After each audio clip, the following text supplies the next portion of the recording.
Kleenex വന്നിട്ടുണ്ട് കേട്ടോക്കാ എന്താ പറയുന്നത്. ബില്ല് തൊട്ടിട്ട് ഞാൻ ഇതിൽ തൊട്ടുണ്ടോ, അല്ലാതെ റെസ്റ്റോറന്റുകാർ ഇതിൽ തൊട്ടുന്നോ തെർമൽ പേപ്പർ വെച്ചിട്ട് അശുദ്ധമാക്കിന്നൊന്നും ഞാൻ പറഞ്ഞില്ല. ഞാൻ വ്യത്യസ്തനായിരിക്കുന്നു. I am different person in the world. ലേശം മെന്റൽ ഉണ്ടോ എനിക്കിന്ന് സംശയിക്കുന്നവരുണ്ടേ.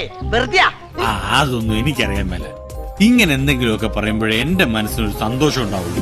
ഞാൻ എന്റെ സന്തോഷം തൊട്ടതും ഇനി തൊട്ടതും ആരെന്നെ തൊട്ട് കഴിഞ്ഞാലും അതിന്റെ ഉള്ളിലുള്ള സാധനത്തിന്റെ ഇന്റർജിക്കൽ side effect what you know. നിർത്തി അങ്ങ് അവമാനിക്കുവാണെന്ന്. This kidney failed after stomach pain like that.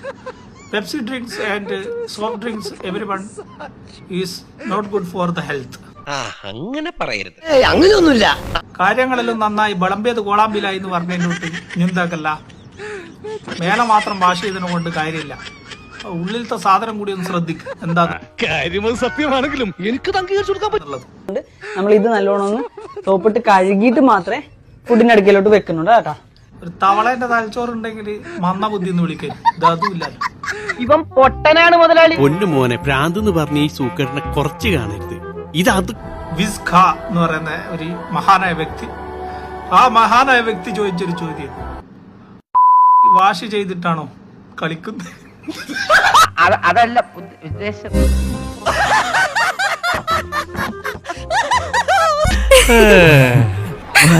പക്ഷെ നമ്മക്ക് ഇങ്ങനെ പച്ചക്ക് പറയാൻ പറ്റൂല. കാരണം we have for the personality and സമൂഹത്തിൽ വൺ ഫേസ്, ഗുഡ് ഫേസ്. ഇന്നും കിട്ടിയില്ലേ? കിട്ടി. ഈ കിട്ടുന്നതിലേക്ക് എനിക്ക് സന്തോഷമേ ഉള്ളൂ. തൽക്കാലം ഇത്രയും മതി. വരട്ടെ.